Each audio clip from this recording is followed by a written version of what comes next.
একা কোথায় যাচ্ছ রতন? এই কুয়াশায় পথ হারিয়ে ফেলবে না তো? এই নয়নতারার চোখের মনি লাল হয়ে যায়। সে ধীর লয়ে হাসতে শুরু করে। অনেক দিন পর এই শরীরের উষ্ণতা বড় মনোরম। আজ রাতে এই রুদ্রপুর আমার যৌবনের উৎসব দেখবে।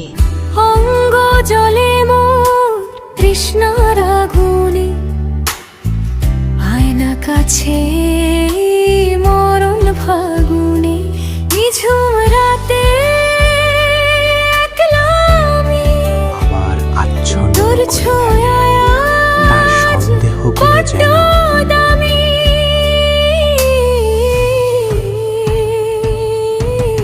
এই রূপের স্বাদ নিতে চাও না? বিভৎস এক পেতনির মতো হয়ে গেছে।